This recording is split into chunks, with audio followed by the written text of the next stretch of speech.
la rencontre des difficultés de certains enfants à conceptualiser la notion de nombre.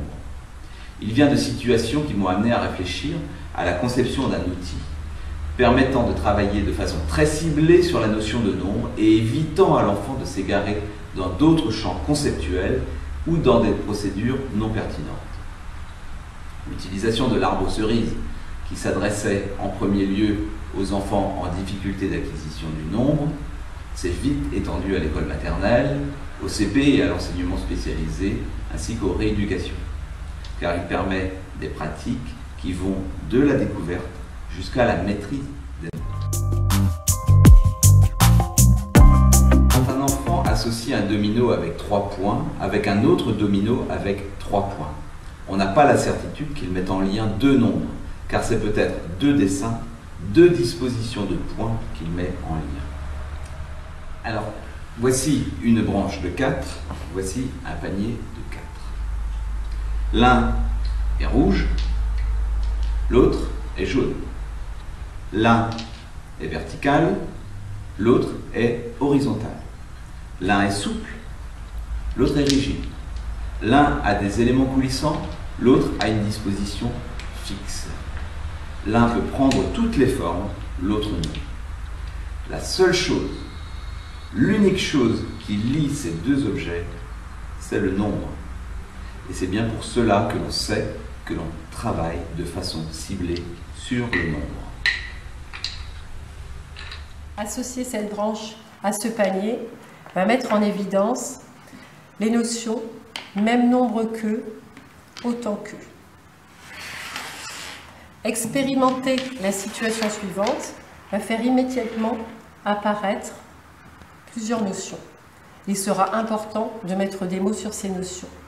Il apparaît ici que ce n'est pas le même nombre, il y a trop de cerises, il y a une cerise en trop, il manque un trou, etc. Chaque erreur est formatrice, chaque erreur est perçue par auto-évaluation.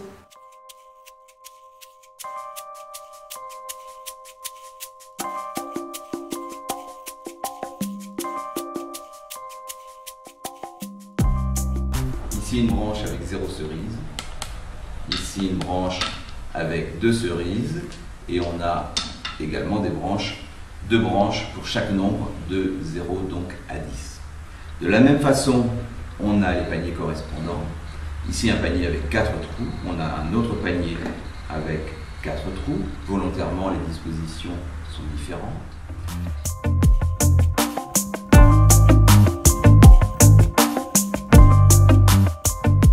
Le classeur contient un guide pédagogique proposant une douzaine d'activités réalisables en collectif, en groupe ou individuellement. Chaque activité est présentée sous la forme suivante: résumé, nombre d'enfants, objectif, contenu de la séance et variantes possibles.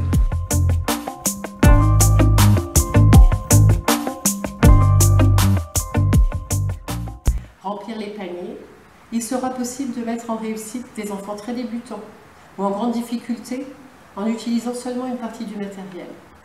Remplir les paniers en mettant l'arbre à distance, cela va rendre le tâtonnement moins efficace. Cela va inviter l'enfant à associer des objets distants et stimuler le recours à l'observation, à la mémoire, aux mots et au comptage. Il y aura des activités de tri, de classement, des activités de type mémo, des perceptions par le toucher. Ce type d'activité sollicite d'autres modes de perception du nombre. Le matériel est de ce fait adapté aux non-voyants.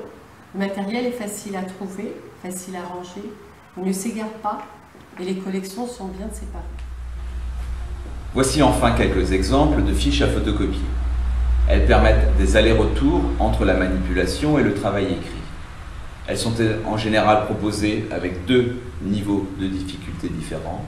Elles proposent des pratiques permettant de toucher toutes les notions de base pour découvrir et pour maîtriser les nombres.